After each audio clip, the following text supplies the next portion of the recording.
네, 수험생 여러분 안녕하세요. 행정학을 가르치는 황철곤입니다. 자, 우리 25년도 국가직 7급 시험 보고 오신 분들 정말 고생 많으셨고요.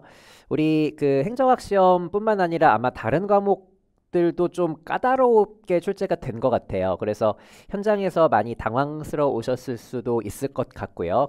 그리고 뭐 결과에 만족스럽지 못하신 분들도 계실 것도 같은데 항상 이제 결과는 나와봐야 아는 것이고 나만 어려운 것은 또 아니었기 때문에 너무 기죽지 마시고 여러분들 스스로에게 칭찬 잘 해주시면서 이제 조금 여유 가지시면 좋을 것 같습니다. 자, 요 강의 같은 경우에는 이제 우리 지방직 7급도 있고요. 그리고 내년도 이제 9급 시험들도 있기 때문에 그런 다른 시험들 준비하시는 분들을 위한 분석 강의니까 우리가 좀 진행을 해보도록 할 텐데 일단은 올해 출제된 국가직 7급 요 시험의 총평 먼저 간단하게 하고 그 다음에 각각의 문항별 분석 좀 진행을 해보도록 하겠습니다. 자, 일단 총평 같은 경우에는 난이도는 중상 정도로 출제가 됐다라고 보입니다. 우리 요 7급 행정학 문제는 원래 당연히 9급보다도 조금 까다롭게 출제가 되는데 7급 수준에 맞게 잘 출제된 그런 시험이라고 전반적으로 평가를 하고요. 전체적으로 우리 25문제가 출제가 되잖아요. 근데 우리 15문제 정도는 빈출 개념 그리고 충분히 바로바로 정답을 찾을 수 있는 그런 식으로 출제가 됐기 때문에 여러분들이 크게 어려움은 없이 풀어내셔야 되겠지만 근데 그럼에도 불구하고 이 빈출 개념들 역시 우리가 적당하게 비교도 잘 해주셔야 되고 그리고 주어진 용어를 가지고 또 문장을 매칭을 또 해보셔야 되는 제가 많이 강조드리는 부분들을 활용을 하신다면 더 깔끔하고 빠르게 그래서 다른 문제들에 조금 사고해야 되는 문제들의 시간을 벌어줄 수 있게 그렇게 풀어내셨으면 더 좋았을 것 같습니다.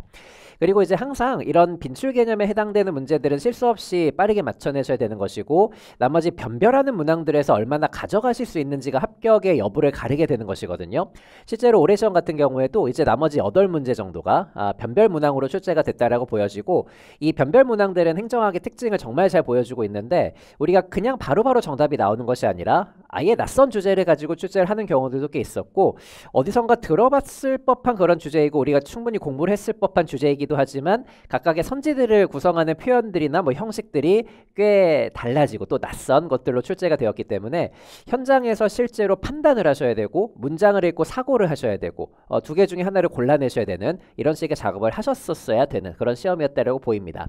그래서 지식은 당연히 필요한 것이고요. 우리가 충분히 지식을 쌓고 들어가는 것이기 때문에 근데 그 지식으로만 해결되는 것이 아니라 그 지식을 응용하고 적용하고 추론하고 확장하는 그러면서 여러분들이 판단을 하셔야 되는 이런 식의 변별하는 문항들이 이제 출제가 좀 되었습니다.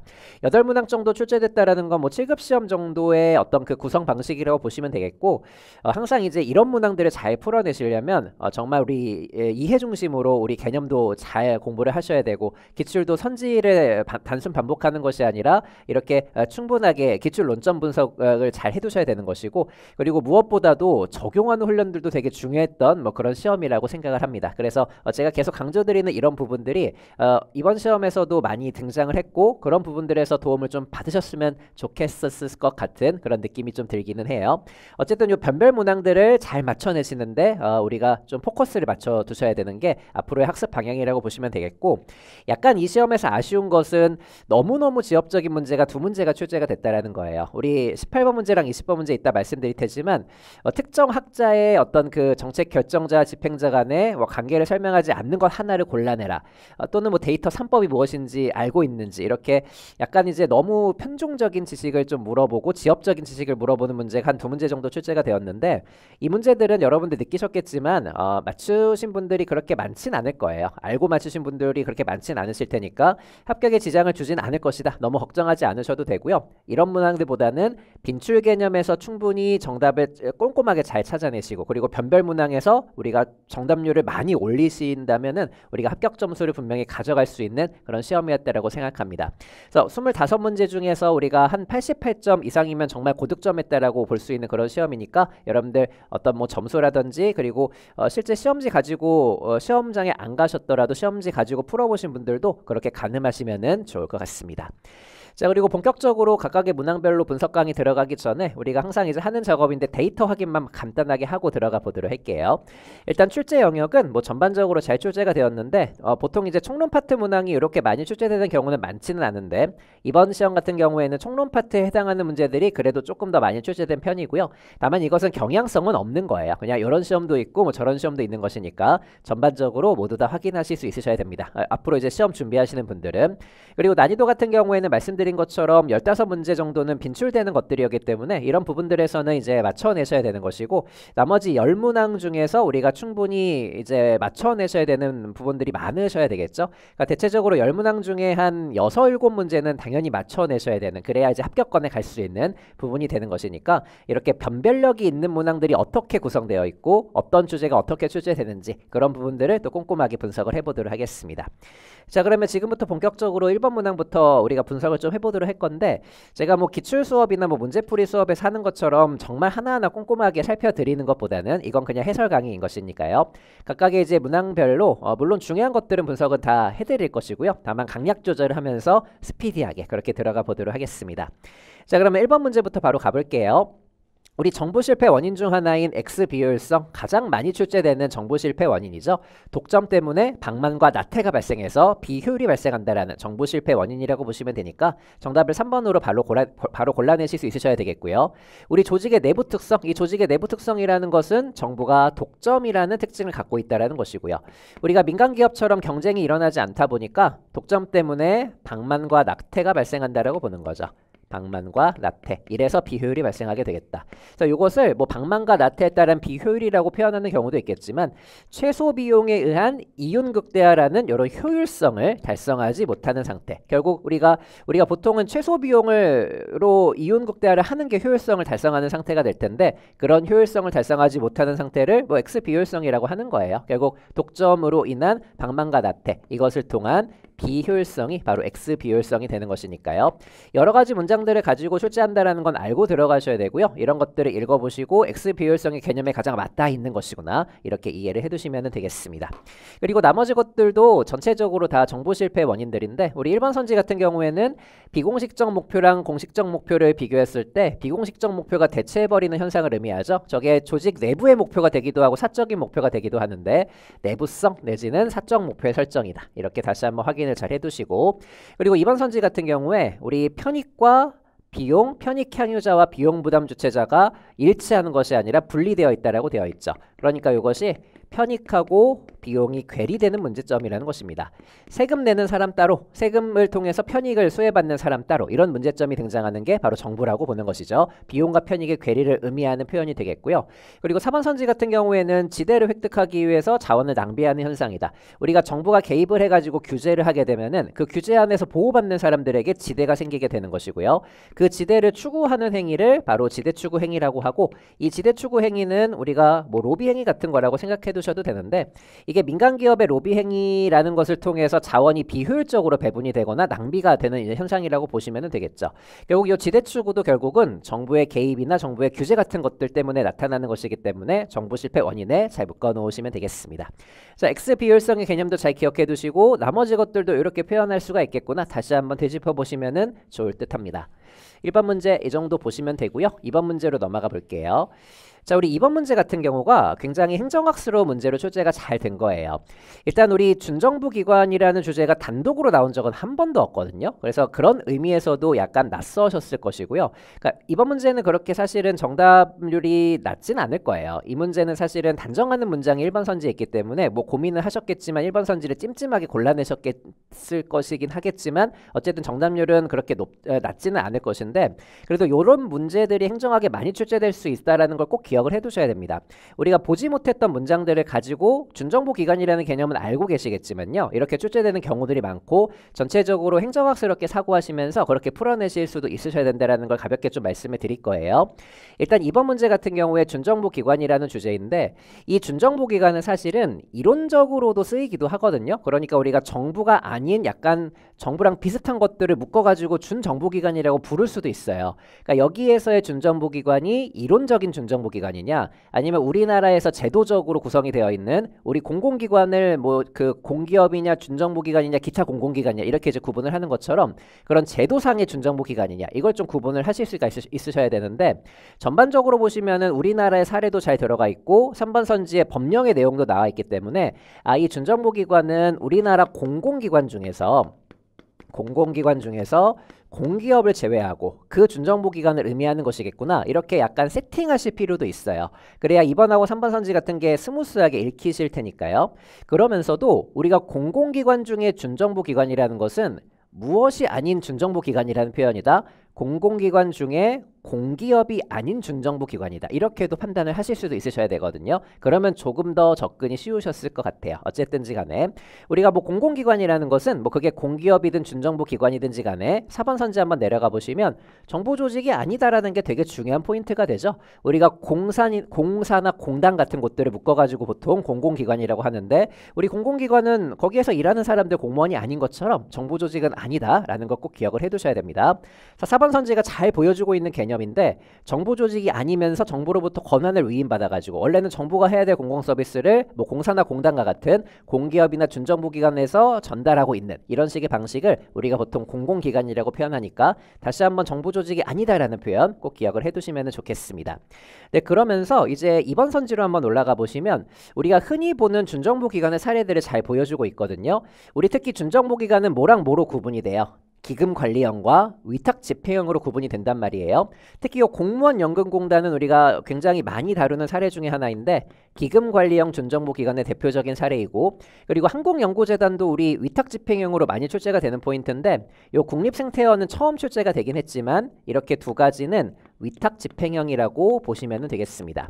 요게 뭐 그렇게 중요한 포인트는 아니지만 우리나라의 준정부기관을 이제 잘 보여주고 있는, 뭐 그렇게 사례를 좀 들어주고 있는 선지라고 보시면 될 것 같아요. 자, 우리가 2번하고 4번 정도는 이제 읽어내시면 되는 것이고, 사실 이제 1번하고 3번에서 고민을 하셨을 것 같은데 3번 선지는 엄청 지엽적인 선지기는 해요. 그래서 우리가 지식으로 풀어내긴 좀 어렵기 때문에 1번 선지를 가지고 판단을 해두실 수 있으셔야 됩니다. 자, 1번 선지에서는 일단 정부에 재정적으로 의존하지 않는다라고 되어 있죠. 이렇게 단정하는 선지는 항상 의심해 보실 수 있으셔야 돼요. 우리가 공기업이든 준정부기관이든 공공기관이라면 정부로부터 어느 정도 출자나 출연을 받아가지고 설립이 된 곳이기 때문에, 그래서 정부로부터 우리가 재정 지원을 전혀 받지 않는다라거나 의존하지 않는다라고 단정할 수는 없는 것이거든요. 자, 이런 것들을 우리가 이제 약간 행정학적으로 사고를 하셔가지고 너무 단정하고 있다, 분명히 의심을 해보실 수는 있으셔야 돼요. 그래서 정답을 1번으로 골라내실 수 있는 이런 식의 접근을 해두시면 좋을 것 같습니다. 그러면서도 어느 부분까지 좀 염두에 두실 수 있으셔야 되냐면, 준정부기관이 시장성과 기업성이 강한 업무를 수행하는 게 맞는가? 이 부분에 대해서도 의문은 좀 하실 수는 있으셔야 되거든요. 왜냐면 이 포인트는 우리가 공공기관 중에서도 공기업과 비교될 수 있는 포인트이기 때문이에요. 여러분들 그 위쪽이나 아래쪽에 빈 공간 살짝 있으니까 뭐 시험지 보시면 되겠고 해설지 보셔도 되는데, 어쨌든 빈 공간에다가 메모를 좀 해두시면 좋을 것 같습니다. 저는 옆에다가 한번 적어볼게요. 우리 공기업하고 준정부기관, 이렇게 두 가지가 우리 공공기관에 들어가는 우리나라의 제도적인 구분인데, 이 둘을 비교했을 때 시장성의 정도는 그래도 어디가 더 높은 것이고 정부의 재정 지원은 어디에 더 많이 들어갈 수밖에 없는가, 그러니까 재정 의존도도 한번 우리가 비교를 해보자라는 거예요. 정부 재정 의존도. 당연히 시장성은 어디에 부등호를 쳐두셔야 되겠어요? 공기업의 시장성에 부등호를 잘 쳐두셔야 되겠고, 여기는 그래도 좀 더 자신들이 돈을 더 벌어들일 수 있는 공공기관이라고 보시면 되겠죠. 그렇기 때문에 재정 의존도도 조금 낮다라고 보시면 됩니다. 정부에 대한 재정 의존도도. 준정부기관은 기업성이나 시장성이 상대적으로 낮기 때문에 재정 의존도는 조금 더 높은 경향을 보여준다라고 보시면 좋을 것 같아요. 그래서 우리가 이제 1번 선지에 나와 있는 것처럼 시장성과 기업성이 강한 업무를 수행하는 것은 상대적으로 공공기관 중에 준정부기관이라기보다는 공공기관 중에서도 공기업에 해당될 것이다, 이런 판단을 해두셔도 괜찮을 것 같습니다. 그리고 조심하셔야 되는 게, 이게 공기업이라고 할지라도요, 그러니까 시장성과 기업성이 강한 업무를 수행하는 게 공기업이라고 할지라도 공기업 역시 정부에 재정적으로 의존하지 않는다라고 된다라고 단정하지는 못한다라는 거예요. 제가 보여드린 것처럼 공기업의 재정 의존도가 비교적 낮은 편이기는 하겠죠. 근데 그것은 준정부 기관과 비교했을 때이고 준정부 기관과 비교했을 때 경향이 낮다라는 것이지 정부에 재정적으로 의존하지 않는다라고 단정할 수는 없다라는 거예요. 저게 공기업과 준정부 기관의 뭐 그런 식의 흐름이라고 보시면 되겠습니다. 이런 이제 단정하는 포인트들을 잘 해결해내시고 의심해 보시는 것도 엄청 행정학스러운 접근이니까 앞으로 많이 활용하시면 좋을 것 같습니다.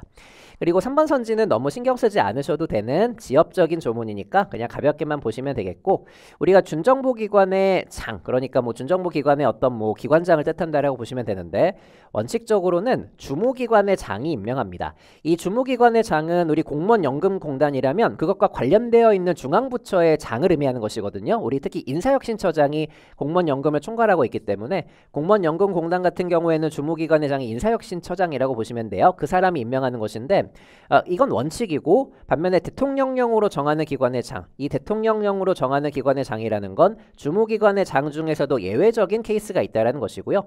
그들은 주무기관장이 임명하는 것이 아니라 주무기관장이 제청해서 대통령이 임명한다라고 되어 있어요. 약간 규모가 더 큰 준정부 기관들이 있을 것이거든요. 그런 것에 있어서는 임명권이 대통령에게 갈 수도 있겠다. 뭐 그런 식으로 한번 해석해 보시면 좋을 것 같습니다. 좋은 문제예요. 굉장히 좋은 문제고 우리가 7급 수준의 문제이기도 하지만 그래도 우리가 9급에서도 당연히 연습을 해두셔야 되고 출제가 될 수 있는 포인트들을 잘 담고 있기 때문에 연습을 많이 해두시면 좋을 것 같습니다.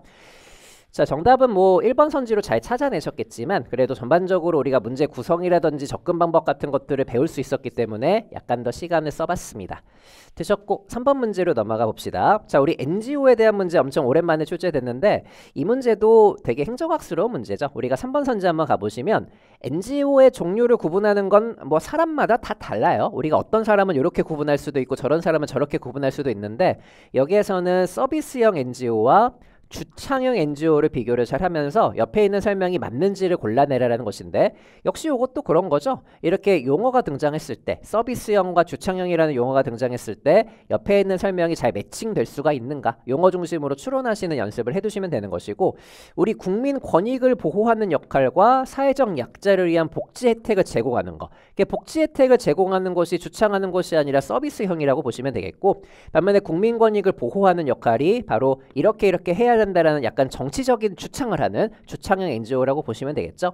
되게 전형적인 출제 포인트를 담고 있다라고 보시면 되는데 여러분들 느끼셨겠지만 3번 선지의 내용은 한 번도 출제가 된 적이 없어요. 근데 그럼에도 불구하고 우리가 서비스형 NGO와 주창형 NGO라는 단어를 주면서 옆에 있는 문장을 출제를 했을 때 두 문장의 용어 매칭을 여러분들이 충분히 해두셔야 된다는 거. 이거는 앞으로도 연습을 많이 해두셔야 되는 포인트가 될 겁니다.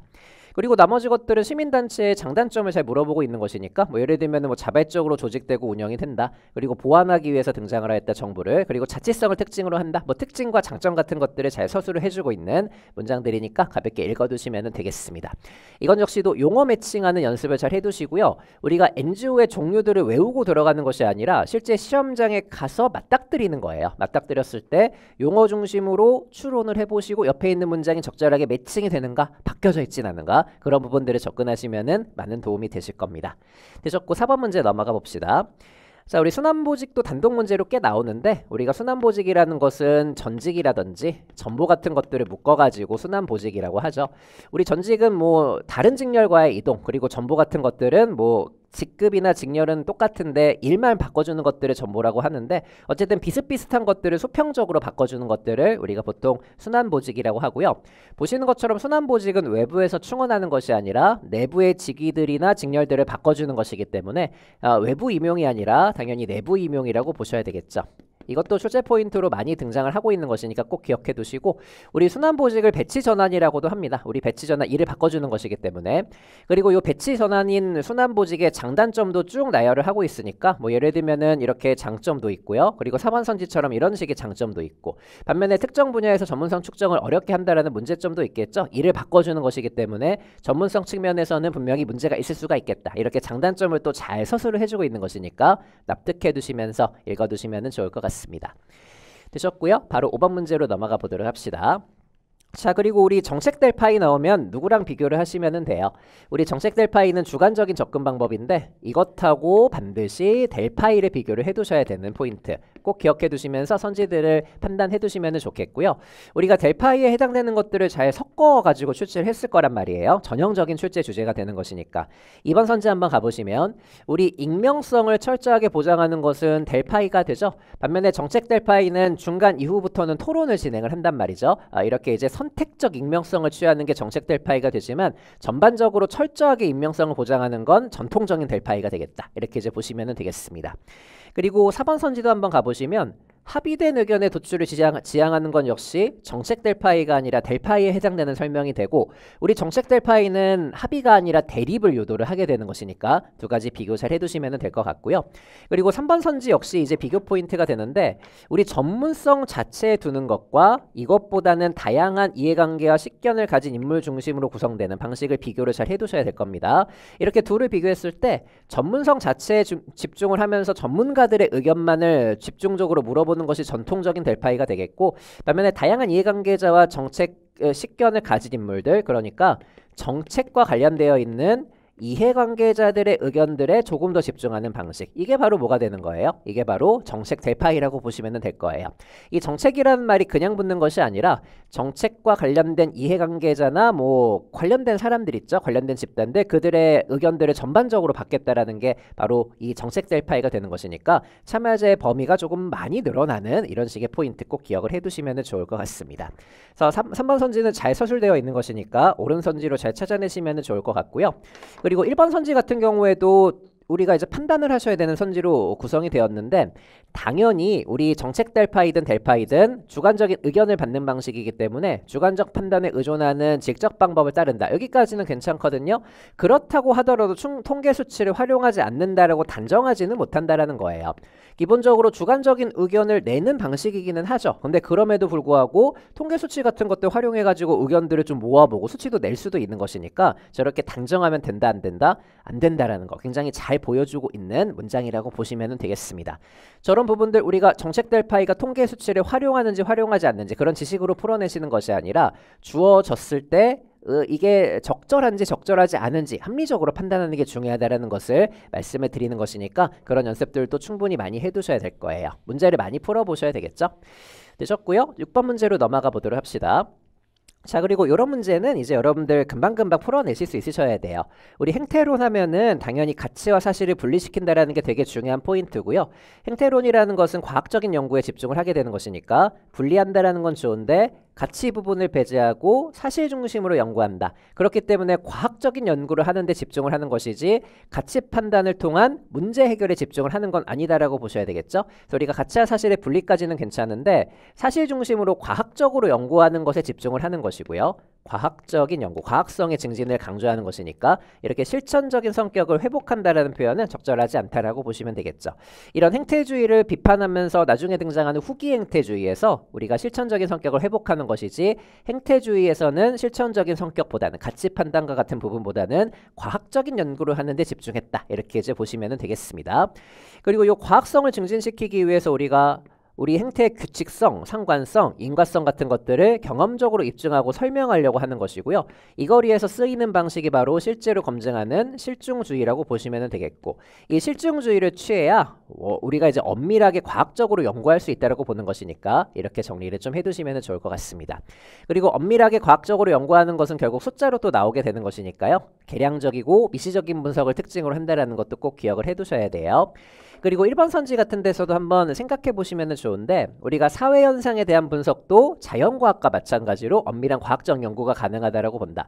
우리 자연과학이라는 것은 예를 들면 해가 떠오르고 지는 것들을 연구하는 것이라고 생각하시면 되겠고 그런 것들은 굳이 우리 가치 판단할 필요가 없는 거잖아요. 눈으로 보여지는 표면들에 대한 수치만 있어주면 되는 것이니까. 근데 이런 자연현상에 대한 분석도 사회현상과 마찬가지로 보면서 사회현상도 엄밀하게 과학적으로 연구를 하겠다라고 주장을 하게 되는 것이 바로 행태론적 연구 연구 방식이라고 보시면 되겠습니다. 그리고 이렇게 이제 사회현상과 뭐 자연현상과 관련해가지고 여러분들 꼭 기억해 두셔야 되는 비교 논점이 뭐냐면 바로 행태론하고 현상학을 비교하는 포인트가 되겠죠. 이것도 묶어가지고 보실 수 있으셔야 돼요. 우리 현상학이라는 것은 사회현상과 자연현상이 다르다라고 보는 것이니까요. 자연현상처럼 과학적으로 연구하지 말고 사회현상은 그 사람의 표면이 중요한 게 아니라 그 사람의 의도를 해석할 수 있어줘야 된다. 그래서 같이 판단적인 연구를 해줘야 된다는 것이 바로 현상학이 되겠죠. 그러니까 결국 이 현상학도 어느 범위에 잘 집어넣어 놓으시면 된다. 이것도 후기행태주의에 잘 집어넣어 놓으시면 되는 거예요. 우리가 후기행태주의 하면은 뭐 신행정학도 있고 그리고 정책학도 있지만 저 현상학도 행태주의를 비판하면서 등장하는 것이기 때문에 후기행태주의 주머니 안에 잘 넣어 놓으시면 좋을 것 같습니다. 자, 전반적으로 필요한 부분들 말씀을 드렸고요. 어쨌든 뭐 6번 문제는 금방 풀어내셨을 테니까 시험장에서는 그렇게 잘 하시면 되고 공부하실 때는 제가 지금 말씀드린 포인트들까지도 모두 다 섭렵하시면 더 좋을 듯 합니다. 되셨고 7번 문제 넘어가 보도록 하겠습니다. 자, 우리 고위공무원 역량평가라는 주제 계속 나오고 있는데 우리 역량평가는 뭐 과장급에도 적용이 되기는 하지만 특히 이 고위공무원이 되기 위해서 사전적으로 평가하는 역량평가가 정말 중요한 것이고요. 이 문제 같은 경우에도 우리 좀 합리적으로 판단을 하셔야 되는 문제였다라고 보여요. 합리적인 판단을 하셔야 된다. 여기 나와 있는 문장들이 전체적으로 새로운 문장들이고요. 그러면서 이제 논점도 새롭게 좀 잡혀져 있는데 결국 각각의 문장들을 보시고 이게 역량평가에서 필요한 내용인지 굳이 필요한 내용은 아닌지 성격이 좀 다른지 이런 부분들을 현장에서 판단을 하셔야 되는 사실 제가 이제 쉽게 말씀을 드리지만 현장에서 당연히 긴장감 속에서 하기는 좀 어렵기는 해요. 근데 그럼에도 불구하고 하셔야 되는 거예요. 여기 나와 있는 1번부터 4번까지의 지식들을 우리가 다 갖고 들어가는 게 아니거든요. 어떤 문장이 나올지 모르는 것이기 때문에 그래서 적절하게 연결도 해보시면서 이 정도는 괜찮겠다라는 생각을 하셔야 되고 이것은 역량평가는 결이 다른데라는 판단을 하셔야 된다는 거. 기본적으로 문제 많이 풀어보시고 기출을 논점 중심으로 분석을 하셔야 된다는 걸 다시 한번 좀 말씀을 드리도록 하겠습니다. 자, 2번 선지부터 한번 가보시면은 생각을 해보세요. 여러분들 역량평가라는 것은 고위공무원이 되기 위해서 이 사람이 역량이 있는지를 한번 판단을 해보겠다라는 거잖아요. 그래서 다른 선지부터 한번 가봅시다. 2번 선지 조금 이따가 보시고 그래서 우리가 다양한 기법을 활용해가지고 이 사람의 미래 행동에 대한 잠재력을 평가한다라고 되어 있단 말이에요. 그래서 이 다양한 기법이라는 것이 바로 이 1번 선지에 나와 있는 구조화된 모의사항 같은 것들을 설정해가지고 평가한다라는 것이고 게다가 뭐 집단 토론이나 서류한 기법처럼 여러 가지 기법을 활용해가지고 어쨌든 이 사람의 잠재력을 채정을 하겠다는 것이거든요. 그 잠재력이 결국은 고위 공무원으로서 역량이 있는가 그런 것들을 체크를 해보겠다는 것인데 이런 미래 행동에 대한 잠재력을 체크하기 위해서 다양한 기법들을 활용하고 있다라는 다른 문장들 말고 이번 선지는 전혀 다른 얘기를 하고 있다라는 거예요. 이번 선지는 어디에 초점을 맞추고 있는 거죠? 과거에 초점을 맞추고 있다라는 것이고요. 과거의 근무 성과와 근무 태도에 대한 근무 평정 점수를 반영하는 방식 이것도 뭐 좋은 방식이긴 하겠지만 역량평가하고는 거리가 멀다라는 것입니다. 여기서 이미 미래 행동에 대한 잠재력을 평가한다라고 되어 있는데 이번 선지는 과거 성과라고 되어 있는 것이니까 그러니까 기본적으로 이렇게도 한번 생각해 보시면 좋을 것 같은데 우리 과거 점수를 가지고 고위공무원에 대한 어떤 평가를 한다면 굳이 뭐 역량평가라는 새로운 것을 적용할 필요도 없는 것이고요. 그냥 과거의 데이터만 가지고 그 사람을 고위공무원으로 할지 말지를 판단을 해주면 되는 것이니까 굳이 이번 선지처럼 하게 된다면은 우리가 역량평가를 할 필요도 없게 되는 것이니까 그렇게도 합리적으로 판단 좀 해두시면 좋을 것 같습니다. 그리고 기본적으로 역량평가라는 것은 과거 성과보다는 미래의 잠재력을 책정하고자 하는 거예요. 이 사람이 진짜 역량이 있는지. 자, 이렇게 두 가지를 비교했을 때는 부등으로 이렇게 쳐두시면 좋을 것 같습니다. 사실 힌트를 굉장히 많이 주고 있어요. 특히 이 3번하고 2번 선지는 완전히 모순되는 선지가 되는 것이니까 둘 중에 하나를 골라내시면 되는데 둘 중에 당연히 요즘 기법인 역량평가는 2번 선지보다는 3번 선지에 가까울 테니까 2번 선지가 오답이 될 것이다. 이렇게 합리적으로 판단해내시면 훨씬 더 좋을 것 같습니다. 약간 현장에서 난이도를 올릴 수 있는 부분이기는 한데 풀어내실 수는 있으셔야 돼요. 그리고 아마 정답은 꽤 많이 맞추셨을 거라고 생각을 합니다. 근데 조금 찝찝하시게 맞춰내시었겠지만 왜냐면 우리가 지식적으로 알고 들어가는 부분은 아니기 때문에 그럼에도 불구하고 이런 식의 문항들이 분명히 출제될 수 있다는 거 계속 말씀드리지만 연습을 많이 해두셔야 될 겁니다. 되셨고 8번 문제로 넘어가 보도록 합시다. 이 문제 같은 경우에도 시험장에서 어려워하셨을 수 있는데 이 문제도 마찬가지로 우리가 전체적으로 수기민주주의에 대한 기본적인 개념을 바탕으로 합리적으로 판단하실 수도 있으셔야 될 거예요. 우리 수기민주주의라는 것은 깊이 있는 토론이 중요하다고 보는 거죠. 깊이 있는 토론을 통해서 시민들의 참여 같은 것들을 통해서 정책을 결정해줘야 된다는 게 바로 수기민주주의가 되는데, 여러분들 수기민주주의는 대의민주주의를 강화하는 것이 아니라 대의민주주의의 문제점을 보완하는 역할을 한다라고 보셔야 돼요. 여러분들 대의민주주의 정도는 아셔야 되는데, 우리 대의민주주의는 민주주의를 하기는 하지만 나의 대표자를 통해서 참여하는 방식이죠. 대표자가 이제 내가 뽑은 대표자들이 있단 말입니다. 내가 뽑은 뭐 정치인이나 내가 뽑은 대통령, 국회의원 같은 사람들, 이 사람들을 활용한 어떤 민주주의를 대의민주주의라고 하는데, 내가 직접적으로 참여하는 것은 아니기 때문에 분명히 문제가 있을 수는 있는 것이거든요. 이런 부분들의 문제가 있었기 때문에 이런 대의민주주의를 보완하기 위해서 시민들이 적극적으로 실제로 참여하는 수기민주주의가 활용된다라는 게 훨씬 더 적절한 논리구조가 될 테니까, 대의민주주의를 강화하는 것이 아니라 문제점을 보완하는 것이다. 이렇게 논리적인 흐름들 잘 확인을 해두시면 되겠습니다. 그리고 나머지 것들은 우리 내가 직접적으로 참여하기 때문에 생길 수 있는 장점 같은 것들을 잘 나열을 해주고 있고요. 이번 선지 한번 가보시면 내가 직접적으로 참여해서 깊이 있게 토론하는 것이기 때문에 절차적 정당성, 수용성 같은 것들을 분명히 높이게 될 것이고, 그리고 4번 선지에 뭐 충분한 정보 제공, 토론 같은 것들을 전제로 한다. 그렇기 때문에 우리가 내 의견도 교환하고 다른 사람의 의견을 들으면서 사회적 갈등을 완화하는 기능을 하게 되는 것이 바로 수기민주주의가 되겠습니다. 자, 그러면서 3번 선지에서 여러 가지 어떤 뭐 수기민주주의의 이론적인 사례들을 잘 들어주고 있는데, 이 중에서 특히 여러분들 꼭 신경 써두셔야 되는 건 바로 공론조사라는 것이고, 이 공론조사는 7급에 이미 출제가 한번 된 적이 있고요. 그 단편적인 여론조사하고 비교하는 포인트로 출제가 된 적이 있으니까 꼭 기억을 해두셔야 됩니다. 우리 공론조사는 대표적인 시민들을 모아가지고 합숙시켜가지고 깊이 있게 토론시키는 방식이잖아요. 반면에 여론조사는 그냥 단편적인 시민들의 의견을 물어보는 방식이니까 둘의 장단점이 좀 교환이 될 수가 있을 거예요. 기출도 된 적이 있고, 저도 뭐 개념 시간이나 다 설명을 드리는 내용이니까 다시 한번 체크해 두시면 더 좋을 것 같습니다. 이건 역시도 읽어보시고 1번 선지 같은 문장은 처음 나온 문장인데 현장에서 판단하실 수 있으셔야 돼요. 용감하게 판단하시되 평소에 연습을 많이 해두셔야 되는 그런 식의 행정학적인 어떤 공부의 방향성을 다시 한번 확인을 해두시면 더 좋을 것 같습니다. 자, 되셨고요. 9번 문제로 넘어가 보도록 할게요. 자, 우리 에도크라시 문제는 이미 기출이 됐던 논점으로 출제가 됐습니다.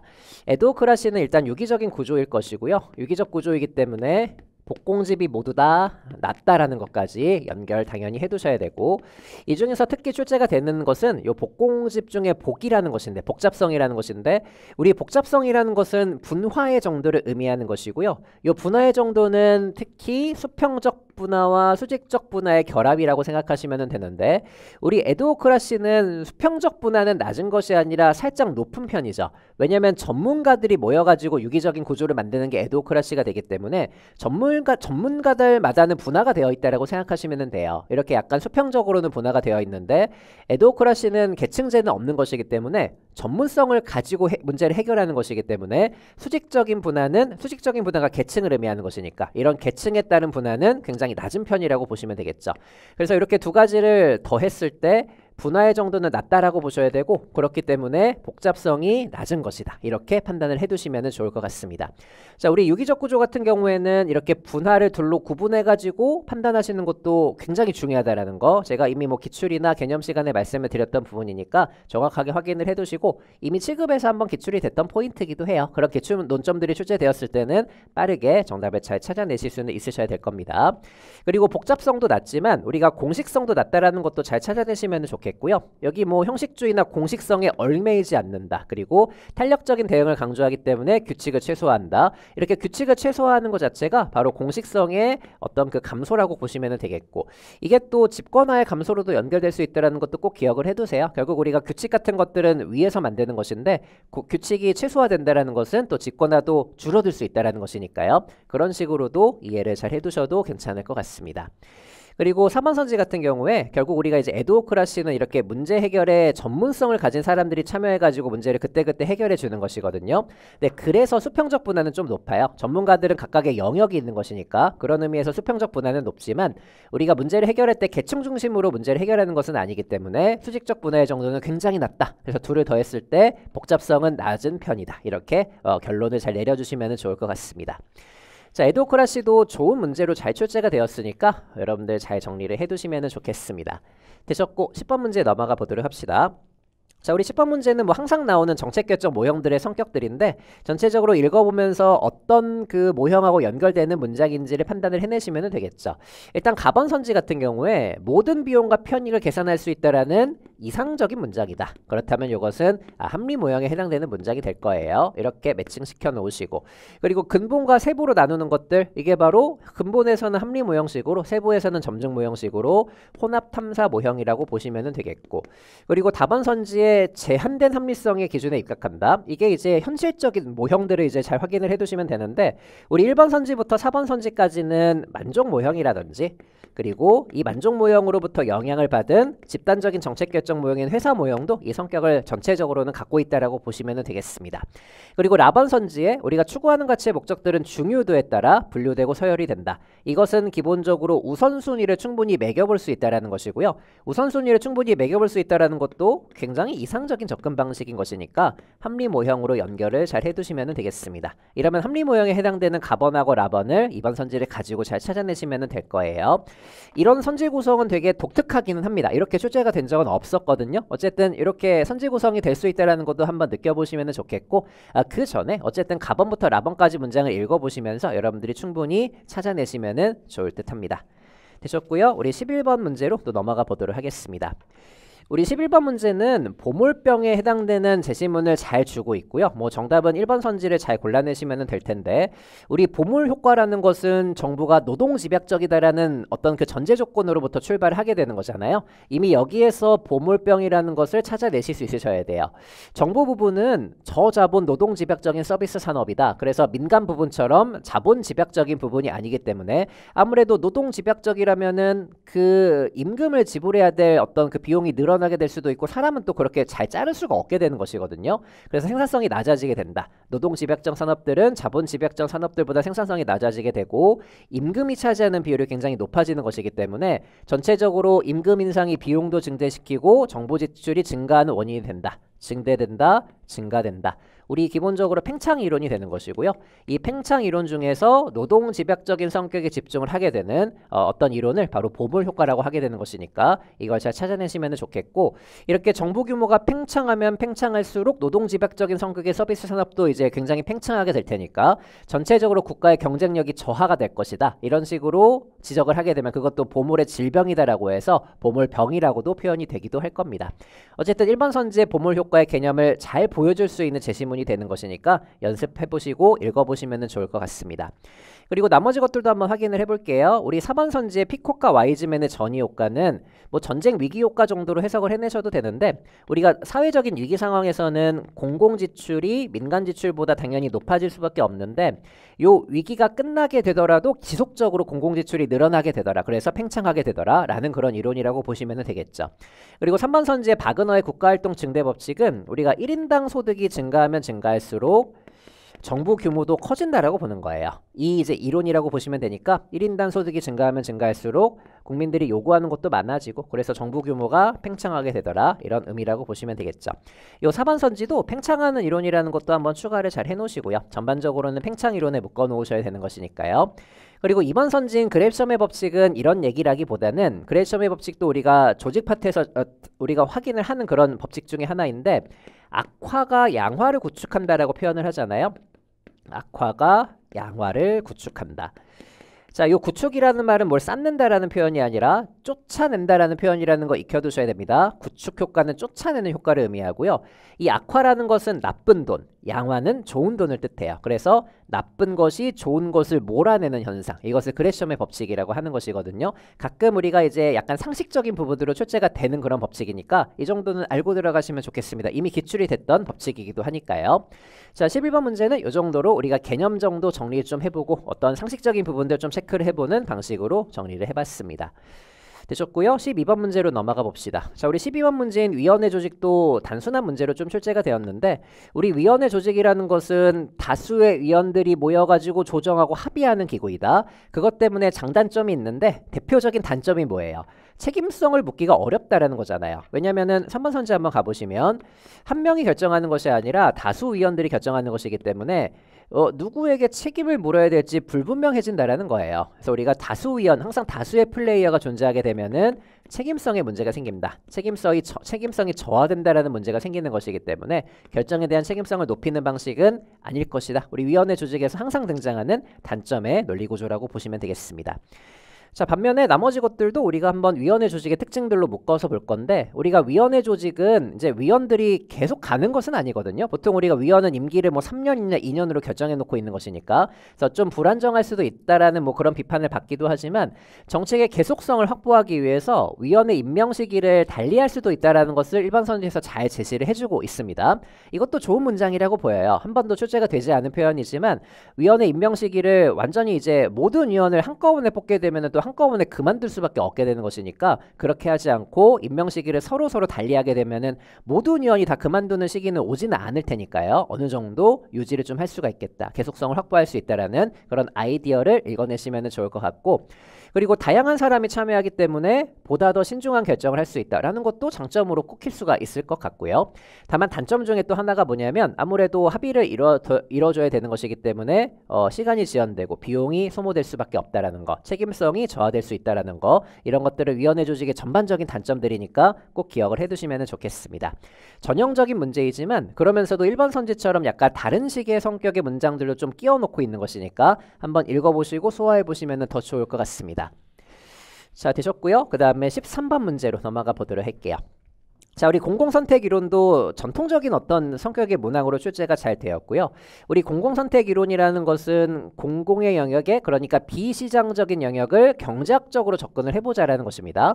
기본적으로 경제학적 접근 베이스이기 때문에 신고전주의 경제학의 원리를 통해서 행정현상을 설명한다. 우리가 전통적인 경제학을 신고전주의 경제학이라고 부르게 되는 것이니까 이 표현도 한번 익혀두시면 좋겠고요. 보시는 것처럼 경제학의 원리를 정치 및 행정 현상에 적용한다라는 것이니까 공공선택론이다. 이 선택의 지점을 공공의 영역에다가 적용하겠다라는 거예요. 1번 선지가 그걸 잘 표현해주고 있다라고 보시면 되고, 이 공공선택론은 기존의 어떤 독점적인 관료제에서 문제가 분명히 있었기 때문에 이 정보관료제가 유일의 최선의 방안은 아니다라는 입장이다. 그러니까 기본적으로 관료제를 비판하면서 등장했다라는 것이고, 정부관료제의 독점을 비판했다라고 보시면 되겠죠.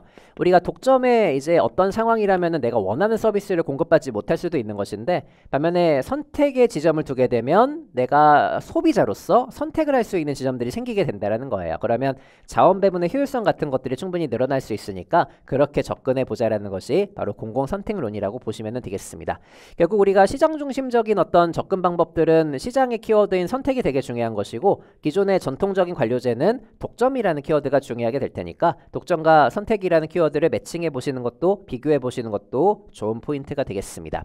그리고 이제 선택은 개인들이 하는 것이니까 연구 방법론적으로 집단주의가 아니라 개인주의 내지는 개체주의를 취한다라고 보시면 되고, 우리가 오스트롬도 공공선택론자이기는 하죠. 근데 옆에 있는 설명은 예산 극대화와 관련되어 있는 것이니까 오스트롬이 아니라 리스카넨이라는 학자하고 매칭을 잘 시켜놓으시면 될 거예요. 좀 단순하게 출제가 되긴 했네요. 4번 선지는 정답으로 잘 골라내시고, 다만 이제 뭐 1번 선지나 2번 선지 같은 표현들 다시 한번 익혀두시는 용도로 활용하시면 좋겠습니다. 되셨고, 14번 문제로 넘어가 보도록 할게요. 자, 이 문제 같은 경우에도 우리가 전략적 인적 자원 관리 공부도 하고 문제도 적절하게 풀어보고 시험장에 들어가시는데, 그럼에도 불구하고 이제 4번 선지 같은 것은 현장에서 판단을 하셔야 되는 것이거든요. 이렇게 4번 선지 같은 것과 비교하는 포인트로는 출제가 된 적은 없기 때문에 현장에서 판단을 하셔야 되는데, 어쨌든 우리가 전략적인 인적 자원 관리라는 것은 전략적으로 관리를 하겠다라는 것이고, 개별적으로 하나하나 미시적으로 보는 것이 아니라 어떤 거시적인 전략하에서 통합적으로 인사관리를 하겠다, 그런 식의 어떤 문장들을 잘 찾아내시면 되는 거예요. 그래서 여기 뭐 조직의 전략이나 성과와 어떤 인적자원 관리 활동을 연계시킨다라는 거, 이런 것들이 바로 전략적 관리의 대표적인 어떤 방향성이라고 보시면 되겠고, 그렇기 때문에 장기적인 목표 그리고 성과 중심적으로 인력 관리를 추구한다라는 것도 1번 선지랑 매칭이 되는 뭐 그런 똑같은 결이라고 보시면 되겠고요. 단기적인 관점이 아니라 당연히 장기적인 관점이 될 테니까 어떤 자본의 육성에 조금 더 초점을 맞춘다라는 거, 전략 수립과 전략 달성을 가능하게 하는 자본의 육성에 초점을 맞춘다라는 거, 읽어보셔서 아시겠지만 1번, 2번, 3번 선지의 문장의 결은 완전하게 동일합니다. 사실상 같은 글이라고 보시면 되는 거예요. 반면에 4번 선지는 정확하게는 모르겠지만 여기 뭐 직무만족, 동기부여, 조직시민행동 등 어디서 다 보시기는 하셨겠지만 직무만족, 동기부여, 조직시민행동 이런 개인의 심리적인 측면을 강조한다라는 것은 다소 다른 성격의 문장이 될 거예요. 1번, 2번, 3번 선지와는 다르게요. 그렇게 판단하셔서 4번 선지를 잘 골라내시면 되는 것이거든요. 사실 우리가 이제 4번 선지에 나와 있는 어떤 그 인적 자원 관리 방식을 뭐 조직 행동론 같은 것에 기반한 인적 자원 관리 방식이라고 하기도 합니다. 우리가 뭐 수험적으로는 그렇게 중요하지는 않아요. 근데 우리가 뭐 직무 만족이나 동기부여, 조직 시민 행동은 개별 주제로 배우기는 하잖아요. 근데 저런 것들은 조금 옛날 주제들이고요. 이런 것들에 집중해 가지고 인적 자원 관리를 하는 방식이 아니라 전략, 목표, 성과, 장기 자본 이런 것들에 집중을 하는 것이 바로 전략적인 인적 자원 관리가 된다라는 거. 문장의 결이 다르다라는 것을 가지고 판단을 해내시면 되는 것이니까 현장에서 용감하게 판단해내시면 좋겠다.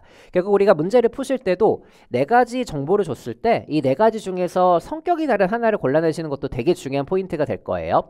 그렇게 출제되는 기출문제 엄청나게 많거든요. 이미 기출이 됐던 문제들도 많고 지금 보여드리는 문제들도 그렇게 구성되어 있는 것들이 많기 때문에 이런 부분들에 집중하셔가지고 문제를 풀어내시고 그리고 연습해 보시는 것도 엄청 중요한 포인트가 될 겁니다.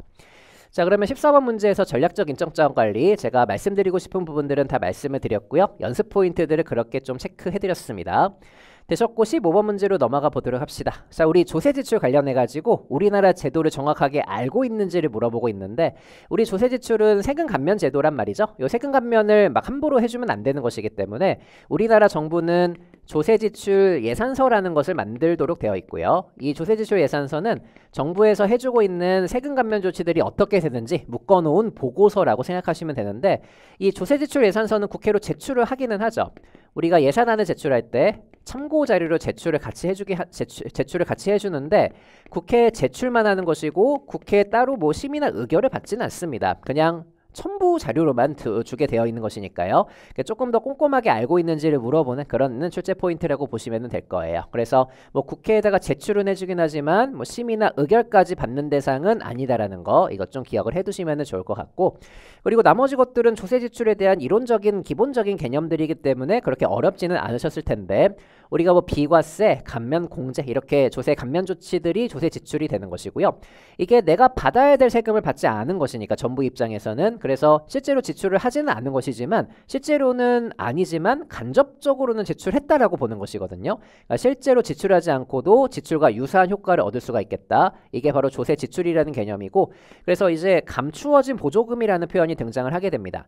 사실 보조금을 직접 준 것은 아니지만 그만큼 세금을 깎아준 것이니까 사실상 보조금을 준 효과라고 보는 것이거든요. 이렇게 지출과 유사한 효과를 준다라는 표현을 또 감추어진 보조금이라고 표현을 하는 경우들도 있으니까 이렇게도 연결을 좀 해보세요. 그러니까 직접적인 지출이나 직접적인 보조금은 아니지만 간접 지출이나 감추어진 보조금 정도로 표현이 될 수 있겠다. 그렇게 정리해 두셔도 괜찮을 것 같습니다. 자, 그러면 15번 문제에서도 우리가 필요한 지식이나 접근 방법들 말씀을 좀 드렸고요. 16번 문제로 넘어가 보도록 합시다. 이 문제가 이제 난이도 상에 해당되는 문제 중에 하나인데 사실 문제는 여러분들 잘 풀어내셨을 거라고 생각해요. 현장에서는 분명히 헷갈리시고 당황스러우셨겠지만 일단 나번에 나와 있는 우드로 윌슨의 이 고객정치와 기업가적 정치 비교하는 건 굉장히 이제 잘 알고 계시는 것이니까 이것부터 체크를 좀 해보자면 우리가 둘 다 이제 같은 방향으로 움직이지 않고 어느 하나는 분산되고 어느 하나는 집중된다면 집중되는 쪽에 집중을 잘 해두시면 되는 것이거든요. 편익이 소수에 집중되는 유형이 바로 뭐가 되는 거예요? 편익이 소수에 집중되면 그 편익을 통해서 고객이라는 집단이 형성이 되는 것이니까 이거를 고객 정치라고 부르게 되는 거죠. 이거를 찾아내시는 건 그렇게 어렵지는 않으셨을 것 같은데 이제 가번에 나와 있는 셀리스버리의 정책 유형을 찾아봐라. 이거는 한 번도 출제가 됐던 주제는 아니기 때문에 여러분들이 찍고 넘어가시는 것이 아니라 여기 나와 있는 정보가 있잖아요. 요구 패턴은 통합적이고 결정체제는 분산적인 정책 유형이다. 저 정보하고요. 결국은 자율규제 정책과 재분배 정책 중에 하나를 골라내라라는 것이니까 이 표현이 자율규제 정책에 조금 더 적합한 것인지 아니면은 우리가 흔히 알고 있는 재분배 정책이라는 것과 조금 더 적합한 것인지 이 두 가지를 가지고 비교 형량을 해두시면 되는 것이거든요. 이렇게 해가지고 이게 더 괜찮을 것 같다라고 생각하셔서 정답을 골라내시면 잘 하시는 거예요. 실제로 그렇게 풀어내시면 됩니다. 물론 셀리스버리는 이제 출제가 됐기 때문에 이 이제 학자가 주장했던 자율규제라든지 재분배 정책이라든지 이런 어떤 개념들은 당연히 기억을 해두셔야 되겠지만 이게 또 출제가 될 보장은 없어요. 우리가 이제 실제 시험장에 가시면은 또 새로운 학자의 어떤 개념을 정확하게 이해하고 있는지를 물어볼 수도 있는 것이거든요. 그런 용도로 활용을 해두셔야 됩니다. 이 정보를 활용해서 둘 중에 어디에 더 가깝게 매칭이 될 수가 있을까? 그 판단을 해보시라는 것이 이제 중요한 포인트가 되겠죠. 우리 재분배 정책은 잘 알고 계시는 것처럼 고소득층에게 뺏어와가지고 저소득층에게 나눠주는 이제 소득 이전 정책이라고 보시면 될 거예요. 근데 이 가번선지에 보시면은 예를 들면 이 두 번째 줄에 결정체제가 분산적이다라는 표현이 등장을 하거든요. 이렇게 분산적이다라는 말은 사실 재분배 정책하고는 그렇게 어울리지는 않을 거란 말이에요. 그렇기 때문에 요것보다는 이 자율규제 정책에 더 가깝겠구나. 그렇게 판단하시는 게 베스트라고 생각하시면 되겠습니다. 그러면서도 한 번 정도 좀 고민을 해보셔야 되는 게 요구 패턴은 또 통합적이다. 우리가 요구 패턴은 통합적이고 최종적으로 결정체제는 또 분산적이다라고 이제 표현이 되어 있다라는 거 한번 좀 해석을 해보자면 결국 우리가 어떤 이제 그 요청을 할 때 그 요청이 통합적이다라는 것인데 그 통합은 결국 집단에서 한다라는 표현입니다. 집단에서 요구를 하고 결정은 분산적이다. 이것은 스스로 규제하는 것이라고 생각하셔도 되겠죠. 그러니까 우리가 보통 자율규제 같은 경우에는 의사 집단이나 변호사 집단 같은 곳에서 정부에 요청을 하도록 되어 있어요. 우리는 요 정도 범위에서는 스스로 자율규제하겠다. 정부에 요청을 하는 것이거든요.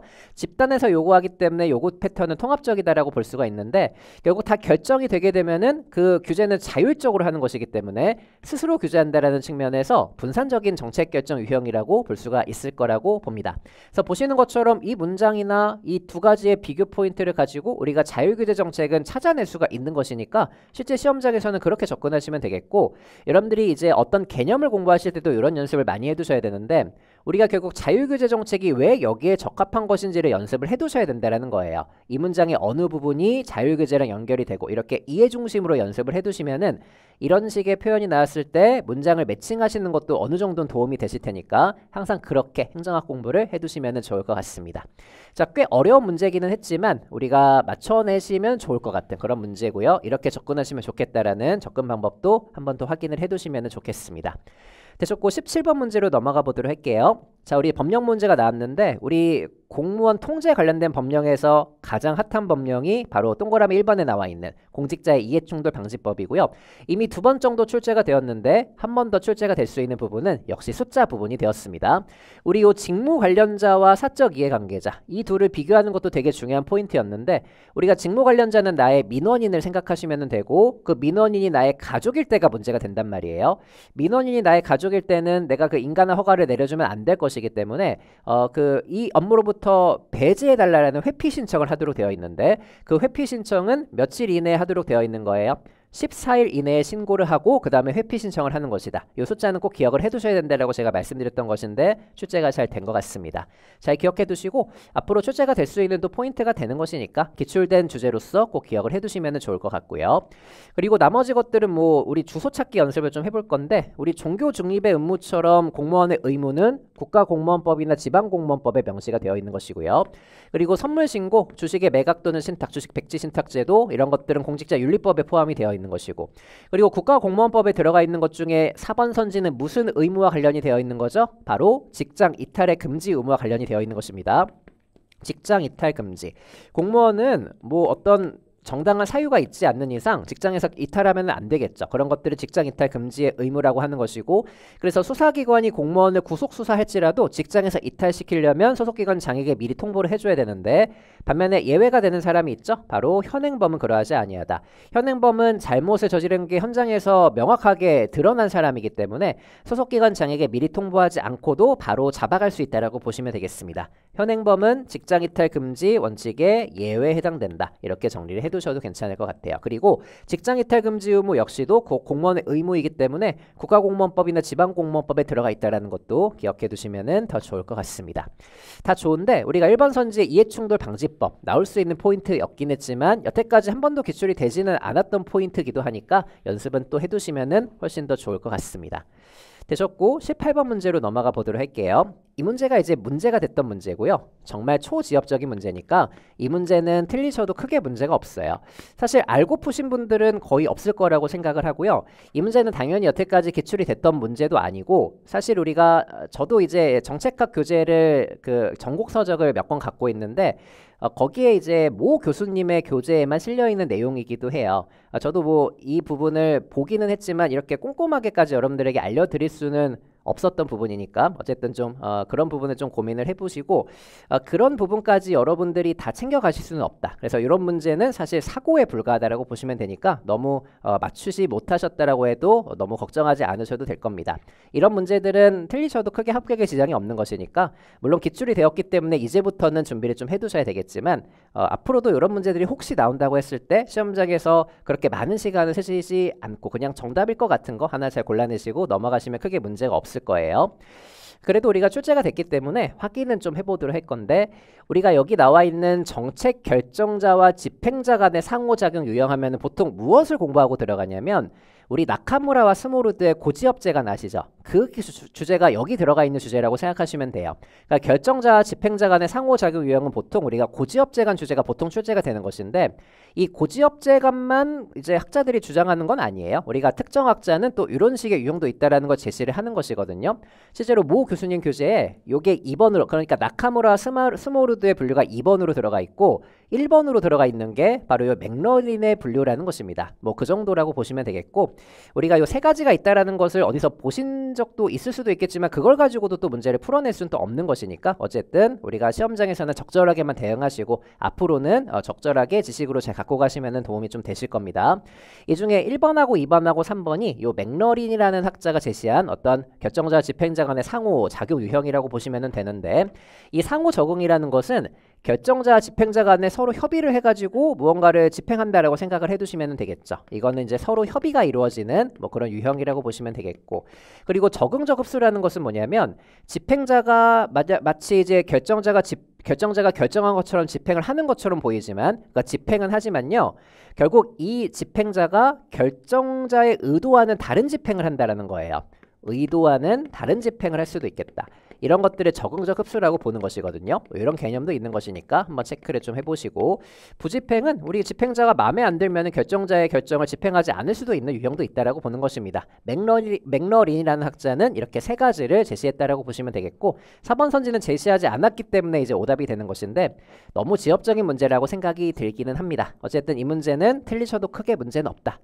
하지만 앞으로 준비하시는 분들은 이 주제도 우리가 나카무라와 스모르드의 고지엽제간이라는 주제하고 같이 나오는 것이니까 적절하게 읽어두시고 넘어가시면은 도움은 좀 되실 거라고 생각합니다. 이 정도로 보시고 넘어가시면 돼요.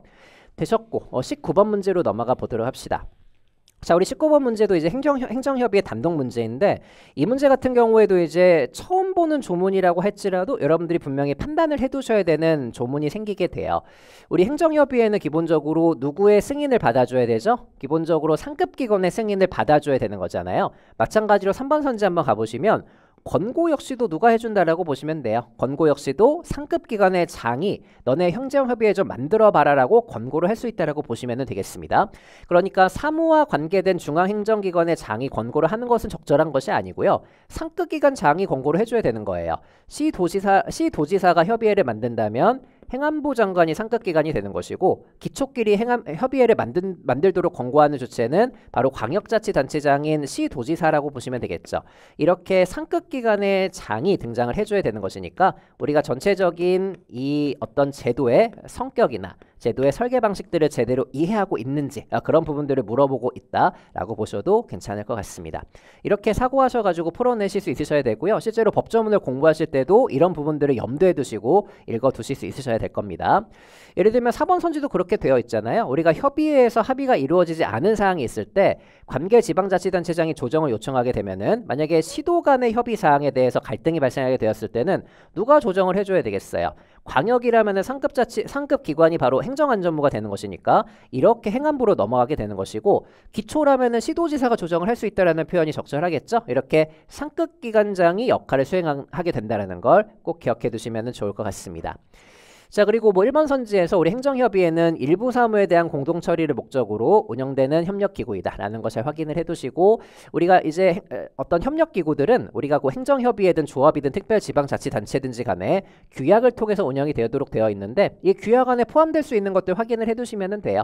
우리가 운영과 사무 처리에 필요한 경비를 어떻게 부담할 것인지, 어떻게 지출할 것인지, 이런 것들 당연히 규약에 포함이 되어 줘야 되는 것이니까 합리적으로 판단하시면 되는 내용이라고 생각하시면 되겠습니다. 3번 선지 정도는 골라내실 수는 있으셔야 될 겁니다. 조금 고민은 필요하겠지만요. 되셨고 20번 문제로 넘어가 보도록 합시다. 자, 이 20번 문제가 아까 전에 맥러린의 세 가지 방식, 그거하고 이제 비슷한 문제인데 이것도 초지역적인 문제예요. 이 문제 같은 경우에도 아마 정답률이 엄청 낮을 거라고 생각을 하고요. 대부분은 이제 그 풀어내지 못하셨을 거라고 생각을 하는데, 뭐 그렇게 바람직한 출제는 아니다라고 보입니다. 이 문제 역시도 틀리셔도 크게 문제가 없어요. 너무 걱정하지 마시고, 다만 기출이 되었기 때문에 앞으로는 좀 알고 계셔야 되는 지식으로만 분류를 잘 해두시면 되는데, 우리가 이 데이터 3법이라는 게 2020년도에 개정이 되면서 뭐 데이터 간 융합과 활용 촉진을 위한 제도적인 기반 마련을 위해서 도입이 되었는데요. 사실 이게 시간이 조금 있으면 어떤 부분을 좀 체크를 하실 수가 있으시냐면, 우리가 지식이 없더라도요, 우리가 데이터 간 융합과 활용을 촉진하기 위해서는 뭐 그런 어떤 촉진 제도도 중요하지만 기존의 정보들을 보호하는 것도 되게 중요한 것이거든요. 뭐 사생활 보호도 중요한 것이고, 우리가 1번 선지에 나와 있는 것처럼 보호라는 키워드, 그리고 3번 선지에 이용 촉진도, 2번 선지에 우리가 신용 정보의 이용도 중요하지만 보호라는 것도 되게 중요하다. 그리고 4번 선지에 정보통신만 이용 촉진도 중요하지만 보호라는 것도 되게 중요하다. 그러니까 1번, 2번, 4번 선지가 약간 공통된 성격을 갖고 있다라는 게 보이셨던 분이 계실 수도 있을 거라고 생각을 하는데, 어쨌든 이런 부분들을 활용하시는 것도 좋은 방법이 됩니다. 조금 정신을 차리면 분명히 보일 수 있는 그런 부분이 되는 것이니까요. 다만 이제 현장에서는 아무래도 긴장감 때문에 이런 문제가 나오게 되면은 분명히 긴장할 수밖에 없으니까 뭐 당황하셔가지고 찍고 넘어가셨을 수도 있을 것 같은데, 조금 정신 차리고 풀어보는 연습도 앞으로는 좀 해두시면 좋을 것 같습니다. 어쨌든 바람직한 출제라고는 보기는 좀 어려운데 이렇게도 접근하시면 좋겠고요. 이 3번 선지 같은 경우에도 결국은 데이터와 관련된 법률이기는 한데, 이거는 비교적 최근에 제정이 됐거든요. 2022년도에 제정된 법률이라 이걸 가지고 출제한 정말 지엽적인 문제기는 해요. 참고만 하시고 이렇게 연결하는 것도 한번 생각해 보셔도 괜찮을 것 같습니다. 이 정도로 보시고 넘어가시면 될 것 같고요. 자, 바로 21번 문제로 넘어가 보도록 합시다. 자, 21번 문제 같은 경우에는 우리 항상 나오는 것인데, 그러면서도 4번 선지를 좀 판단해 보라라는 문제기는 해요. 우리 정책평가의 유형들, 뭐 모니터링이라든지 형성평가, 모니터링은 뭐 중간중간 모니터링을 하면서 능률성과 효과성 확보하기 위한 목적으로 실시가 되는 것이고, 형성평가는 집행 도중에 과정 중에 하는 이제 평가기 때문에 좀 독특하다, 출제가 많이 되는 것이고, 총괄평가는 집행 이후에 실제로 정책에 미친 영향 같은 것들을 판단하는 것들. 우리 총괄평가에서는 실제 그 목표가 달성되었는가, 인과관계가 명확하게 정립이 되었는가, 그런 부분들을 전반적으로 평가하는 걸 총괄평가라고 하는 거잖아요. 그러니까 1번하고 2번하고 3번 선지는 그렇게 뭐 건들 수 있는 부분은 없는데, 이제 4번 선지를 가지고 약간 판단을 해두셔야 됩니다. 우리 환경 영향평가나 교통 영향평가가 우리나라의 특수한 평가들이기는 하거든요. 근데 우리 환경 영향평가나 교통 영향평가는 사전적으로 평가를 하는 거예요. 이 정책을 펼쳤을 때 환경에는 어떻게 영향을 미칠지, 교통량에는 어떻게 영향을 미칠지, 이런 것들을 먼저 검증을 하고 정책을 집행을 해줘야 된다는 것이거든요. 그러니까 기본적으로 환경 영향평가랑 교통 영향평가는 이후가 아니라 이전에 실시해야 되는 사전적인 평가라고 보시면 되겠습니다. 대표적인 사전평가예요. 대표적인 사전평가들이니까 정책 집행 이후라는 표현에서 약간 의심을 해보실 수는 있으셔야 되겠고, 환경과 교통은 사전적으로 검증하고 그 다음에 정책을 집행을 해줘야 된다는 거, 이렇게 이해를 해두시면 될 것 같습니다. 이렇게 사전적인 평가이기 때문에 효과성 평가라고는 보기가 어렵겠죠. 우리가 효과성 평가는 목표 달성도가 목표를 정확하게 달성했는지 그 목표 달성도를 검증하는 것인데, 이 목표 달성도는 사후에 평가를 해줘야 된단 말이에요. 그렇기 때문에 정책 집행 이후에, 그렇기 때문에 이 효과성 평가의 대표적인 예라고도 볼 수가 없겠구나. 사전적인 평가가 되는 것이니까 이렇게 접근하셔도 괜찮을 것 같습니다. 이 4번 선지도 앞으로 좀 출제가 될 수 있는 포인트를 잘 담고 있기 때문에 정리를 좀 해두셔도 괜찮을 것 같습니다. 좋은 문제라고 보여요. 그리고 1번, 2번, 3번 선지를 소거하시는 것도 당연히 필요한 부분이 될 것이고요. 되셨고 22번 문제로 넘어가 보도록 합시다. 이 문제도 꽤 어려운 문제기는 한데 이것도 조금 꼼꼼하게 보시면 3번하고 4번 선지의 비교를 통해서 충분히 풀어낼 수 있는 문제기는 한데 그래도 조금 지엽적인 문제이기 때문에 난이도 상으로 배치를 좀 해놨고요.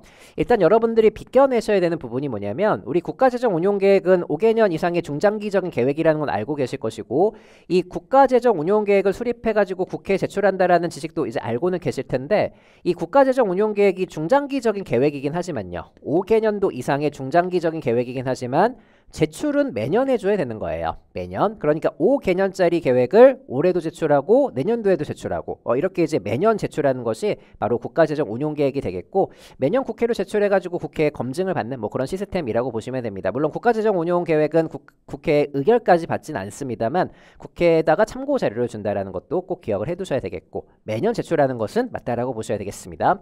이 부분은 체크를 하시고 들어가셔야 되겠고 그리고 우리 이번 선지 같은 경우에는 뭐 국가재정운용계획에 이런 내용들이 들어가주면 좋겠다라는 것을 그냥 합리적으로 판단을 해두시면 되는 거예요.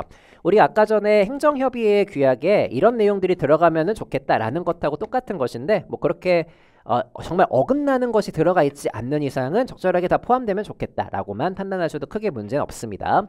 이제 중요한 것은 3번하고 4번 선지인데 누구하고 협의를 해야 되는지를 가지고 출제를 하고 있는데 주어가 다르죠.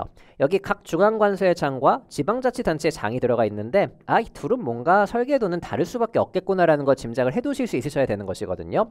우리 각 중앙관서의 장이 이런 중장기 계획을 수립을 할 때는 재정지출을 수반하는 중장기 계획을 수립을 할 때는 중앙관서장은 우리 예산을 총괄하는 기재부가 있는 것이니까 이 기재부 장관하고 협의한다라는 거 오케이라고 보셔야 되는데 지방자치단체까지 기재부 장관이 바로바로 협의를 해주는 건 아니다라고 보셔야 됩니다. 특히 우리가 지방자치단체는 여러분들 행안부 장관 많이 떠올리셨을 것 같은데 뭐 그렇게 사고하셔도 괜찮은 부분이기도 하고요. 다만 어쨌든 설계도는 다르다라는 걸 좀 기억을 해두셔야 돼요. 우리가 지방자치단체장이 국가의 재정지원에 따라 수행되는 사업의 계획을 수립하는 때에는 우리가 3번 선지처럼 각 중앙관서의 장처럼 기재부 장관하고 미리 협의한다라는 건 이게 이제 설계도가 다르다라고 판단을 해두셔야 되겠고 정확하게는 누구랑 협의를 한다라고 되어 있냐면 지방자치단체장이 이런 국가 재정지원에 따라 수행하는 사업이 있단 말이죠. 이 사업을 주관하는 관계중앙관서장이 있어요. 관계기관장이라고 보셔도 돼요. 관계중앙행정기관장이라고 보시면 되는데 이 관계기관장하고 협의를 하도록 되어 있다라고 보시면 되겠습니다. 우리가 3번하고 4번 선지의 어떤 설계도가 다를 것이다라는 건 짐작을 해두셔야 되겠고 4번 선지가 행안부가 아니라고 할지라도 우리가 이제 지방자치단체장은 어쨌든 기재부 장관과는 다른 사람하고 협의해주는 게 맞지 않겠구나, 맞지 않겠느냐 이런 식의 좀 판단을 해두시는 것도 많이 연습을 해두셔도 괜찮을 것 같습니다. 어려운 문제기는 하지만 접근을 해두시면 좋을 것 같아요. 되셨고요. 23번 문제로 넘어가 보도록 하겠습니다.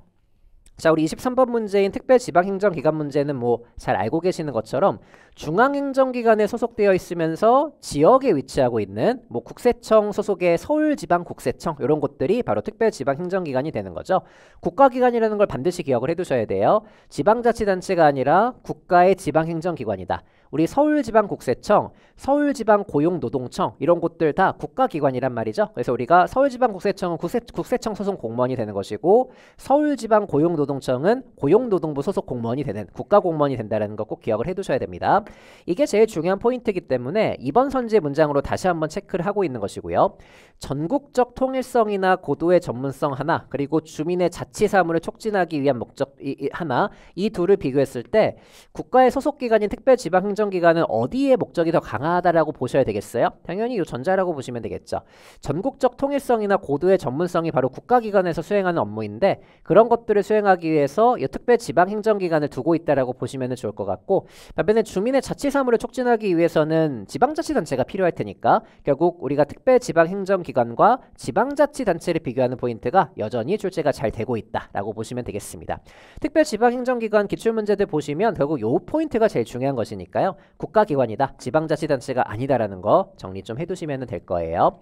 그리고 3번 선지의 사례들 눈으로 잘 보시고 뭐 지방노동청, 지방경찰청, 지방보훈청, 우체국 같은 것들 대표적인 우리 국가의 소속 기관으로서 지역에 위치하고 있는 특별지방행정기관이 될 것이고, 그리고 특별지방행정기관은 장점도 있지만 문제가 있는데 아무래도 우리가 뭐 서울지방국세청이나 서울지방고용노동청 같은 경우에 서울시라는 자치단체에 사무하고 중복이 되는 경우들도 분명히 생기게 되는 것이거든요. 이렇게 중복되는 측면이 있다. 그렇다면은 비용이 증가하는 문제점도 있을 테니까 이런 식의 문제점이 적절하게 지적이 될 것 같습니다. 출제가 많이 되고 있는 주제를 거의 그대로 출제를 하고 있는데 이번 선지에 나와 있는 어떤 그 표현은 또 처음 나온 표현이기도 하니까 이런 표현들을 읽어보시고 결국 기존의 논점을 어떻게 활용하는지 그런 데 집중을 좀 해두시면 더 좋을 것 같습니다. 되셨고 24번 문제 파킨슨 법칙. 자, 우리 파킨슨 법칙은 팽창 이론 중에 아까 전에 보몰 효과도 그 팽창 이론 중에 하나이기는 한데 우리 파킨슨 법칙이라는 팽창 이론은 특히 이렇게 단독 문제로 출제된다라는 거 반드시 기억을 해두셔야 되겠고요. 우리 파킨슨 법칙이 어떤 논리 구조를 통해서 팽창한다라는 것인지 그 논리 구조를 잘 찾아내시면 되겠죠. 일단 리을 선지부터 한번 가보시면은 공무원의 수는 업무량과 관계없이 증가한다. 왜냐하면 나는 업무량이 많든 적든 업무량이 많다라고 느끼면은 누구를 충원하기 때문에 부하를 충원하는 것이기 때문에 이 논리 구조로부터 출발하게 되는 거죠. 실제 업무량이 늘어났는지 줄어났는지는 별로 중요하지 않고요. 내가 그렇게 느낀다라는 게 중요해요. 업무가 늘어났다라고 느낀다라는 게 중요한 것이고, 그러면은 동료 직원보다는 부하를 증원시킨다라는 표현이라고 보시면 되겠습니다. 근데 부하를 증원했더니 오히려 뭐가 늘어나게 되더라? 파생적인 업무가 늘어나게 되더라. 본질적인 업무는 그대로인데 부하를 증가시켰더니 그들을 감독하고 지시하고 관리하고 그들로부터 보고받는 파생적인 업무가 늘어난다라고 보는 것이고요. 이것을 업무 배증의 법칙이라고 부르게 되는 거죠. 이렇게 부하 배증과 업무 배증이 결합을 하게 되어가지고 정보 규모가 계속 늘어나게 된다는 게 바로 파킨슨 법칙이라고 보시면 되겠습니다. 자, 우리 가장 핵심적인 논리 구조를 기억선지랑 리을선지에서 보여주고 있는 것이니까 묶어가지고 다시 한번 정리해 두시면 좋을 것 같고요. 그리고 디귿선지 한번 가보시면은 무능력 수준에 이를 때까지 승진하게 된다. 이게 피터의 원리잖아요. 우리 연공서열에 따라서 관료제가 승진을 하게 되는 것이니까 내가 무능한 수준까지 승진을 하게 된다는 것입니다. 그리고 니은 선지는 판단을 해내시면 좋을 것 같은데 공무원은 금전적 효용보다는 직무와 관련한 개인적인 효용을 추구한다. 이거 누가 주장한 부분이죠? 바로 던리비가 주장한 부분이라고 보시면 돼요. 우리 던리비의 관청 형성 모형 한번 생각을 해보시면 니스카넨의 예산 극대화 모형은 그 관료가 예산을 쓰면 쓸수록 사익이 극대화된다고 보기 때문에 일종의 금전적 효용에 조금 더 가깝다면 던리비는 고위 관료들은 반드시 그렇지 않다라고 보잖아요. 고위 관료는 그 직무가 정말 권력에 가까운 직무인지 정말 내가 충분한 권한을 행사할 수 있는 직무인지 그래서 개선 조직이 아니라 참모 조직인지 그런 것들에 관심을 기울이는 것이 바로 직무와 관련된 개인적인 효용이라고 보시면 되는 것이니까 고위 관료는 이런 부분보다는 직무 관련된 실질적인 권력 증대에 관심을 갖는다. 그것과 관련된 일부 예산인 관청 형성 예산 같은 것에만 관심을 좀 기울인다라고 보는 것이 던리비의 이론이 되겠습니다. 그렇게 한번 넘겨 짚으셔도 괜찮을 것 같아요.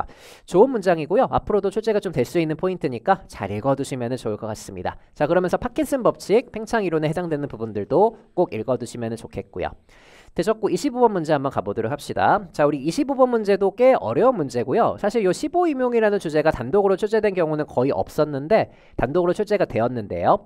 우리 15임용이라는 것은 여러분들 이제 공무원 시험 합격했다라고 할지라도 정식 임용 전에 거쳐야 되는 수습이라고 생각을 하시면 돼요. 아직 정식 공무원은 아니지만 이 사람에 대한 약간 교육 훈련의 목적이나 약간 좀 테스트 겸 수습 기간을 좀 두고 있는 것이 바로 15임용이라고 생각하시면 되는데 이 문제들을 풀어내실 때도 마찬가지인데 단정적인 표현이라든지 예외를 인정하지 않거나 조금 이제 예외적인 케이스에 해당되는 것들 뭐 그런 것들을 판단해 보시는 게 되게 중요하다는 걸 말씀을 좀 드려보도록 하겠습니다. 일단 1번 선지 한번 가보시면 우리 기본적으로 15임용은 5급 이상 공무원에게 1년의 15임용 기간을 주는 것이 원칙이기는 합니다.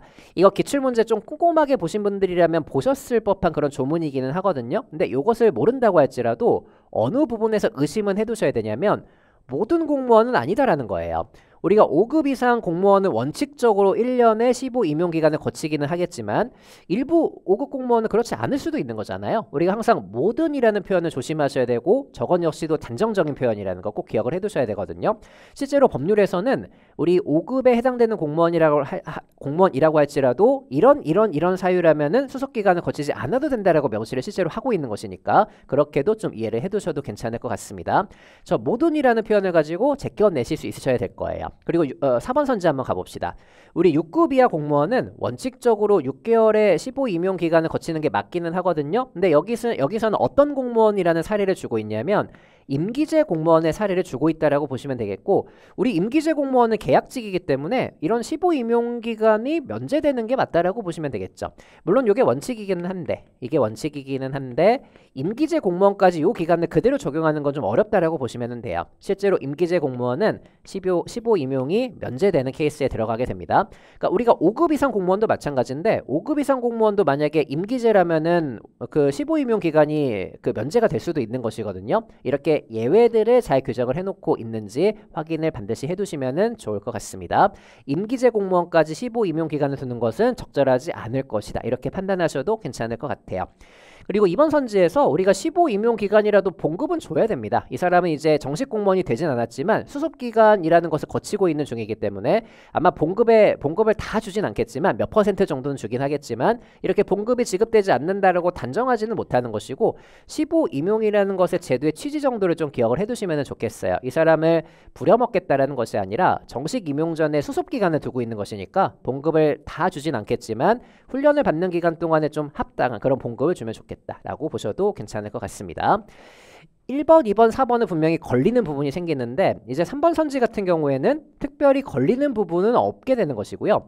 우리가 이제 임용권자가 15 임용이라는 것을 두는 이유는 우리가 교육 훈련을 하기도 하지만 이 사람이 공무원으로서의 자질이 있는지를 테스트하기 위함이기도 하니까, 예를 들면 15 임용 기간 중에 공무원으로서 품위를 크게 손상하는 행위를 한다. 그래서 공무원으로서의 자질이 부족하다라고 판단되는 경우에 이럴 때 15 공무원을 면직시킬 수 있는 거예요. 가능한 것이고요. 적절하다라고 보시면 돼요. 특별히 문제가 없고, 우리가 이런 식의 케이스라면은 당연히 우리가 뭐 일반 공무원이라고 할지라도 분명히 뭔가 조치가 들어갈 텐데 15 공무원도 면직 사유에 해당이 될 수가 있는 것이니까요. 아직 정식 공무원이 아닌 것이니까 괜찮다, 가능하다, 적절하다. 그렇게 네 가지 선지 중에 그래도 제일 말이 되는 3번 선지를 잘 골라내시면 좋을 것 같습니다. 꽤 어려운 문제지만 이 문제도 이렇게 돌파를 해내셔야 되는 부분이고, 물론 15 임용에 대한 문제가 공식적으로 기출이 됐기 때문에 뭐 내년도 시험이나 올해 시험, 추가적인 시험 준비하시는 분들은 당연히 준비를 해두셔야 되겠지만 이런 구성으로 또 다른 주제가 나올 수가 있거든요. 그럴 때 이런 것들 적용해 보시면 분명히 도움이 되실 거라고 생각합니다. 자, 그러면 올해 출제된 국가직 7급 문제들 25문제 전체적으로 필요한 논점들을 잘 정리를 해드렸고요. 이 이제 문제들은 내년도 시험, 특히 9급 시험 보시는 분들은 반드시 다 꼼꼼하게 준비를 해두셔야 되고, 이 해설 강의 때도 제가 좀 해설을 해드렸지만 나중에 우리 그 1개년 우리 그 추가 기출을 다루는 그런 어떤 과정도 있을 거예요. 추록 강의도 있을 텐데 그럴 때도 똑같이 포함해가지고 제가 진도별로 조합해가지고 또 말씀을 좀 드려보도록 할 테니까 참고하시면 좋겠습니다. 자, 그러면 우리 분석 강의 함께 해주신 분들 모두 감사드리고 또 본 수업 때 뵐게요. 수고하셨습니다.